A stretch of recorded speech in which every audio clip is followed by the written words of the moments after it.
સ્વચ્છતા સર્વેક્ષણમાં ફરી દેશમાં ગુજરાતનો ડંકો. સુરત શહેરને મળ્યું પ્રથમ સ્થાન. બીજી વાર સ્વચ્છતા કર્મીઓની મહેનત રંગ લાવી હતી અને સુરતનું ગૌરવ દેશભરમાં ફરી વધાર્યું છે. સુરતીઓમાં સ્વચ્છતા અંગે જાગૃતિ અને સ્વચ્છતાના આગ્રહને કારણે બીજી વાર પહેલા નંબરે આવ્યું છે. સ્વચ્છતામાં પ્રથમ ક્રમ મળતા સુરત મહાનગરપાલિકામાં ખુશીનો માહોલ છવાઈ ગયો હતો. ડાયમંડ સિટી, ટેક્સટાઇલ અને બ્રિજની નગરી સુરતને વધુ એક બિરુદ પ્રાપ્ત થયું છે. સુરત ક્લીન સિટી તરીકે પણ ઓળખ હાંસલ કરી ચૂક્યું છે. સ્વચ્છતા સર્વેક્ષણ 2024માં ક્લીન સિટી તરીકે સુરતને બીજી વખત બિરુદ મળ્યું છે.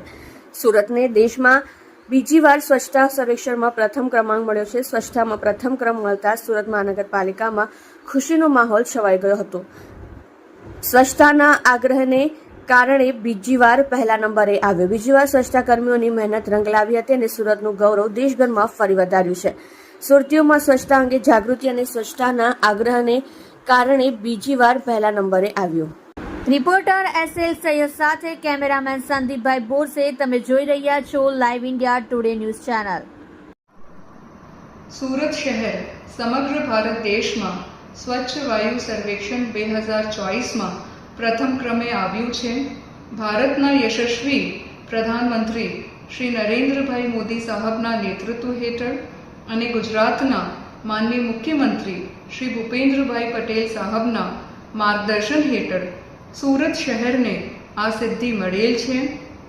કેન્દ્રીય મંત્રી શ્રી CR પાટીલ સાહેબ, સુરતમાંથી રાજ્ય સરકારના મંત્રીશ્રીઓ, મેયરશ્રી અને પદાધિકારીશ્રીઓ, MP શ્રીઓ, MLA શ્રીઓના સતત માર્ગદર્શન અને સહકારથી સુરત શહેરને આ ઉપલબ્ધિ મળેલ છે. સુરત શહેરની વહીવટી ટીમને પણ હું અભિનંદન પાઠવું છું. આ ગૌરવ સુરત શહેરના લોકોનું ગૌરવ છે. સુરત શહેરના લોકોને એક્ટિવ પાર્ટિસિપેશન, એમનું એક્ટિવ ઇન્વોલ્વમેન્ટ અને એમના સાથ સહકારના કારણે સુરત શહેરને આ ઉપલબ્ધિ મળેલ છે.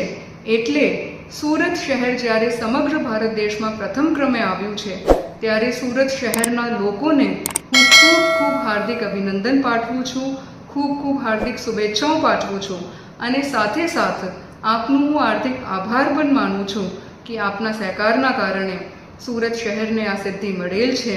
ભવિષ્યમાં પણ એવી રીતે નવી સિદ્ધિઓ સુરત શહેરને મળે અને આપનું સાથ સહકાર અમને સતત મળતું રહે એવી અપેક્ષા પણ રાખું છું.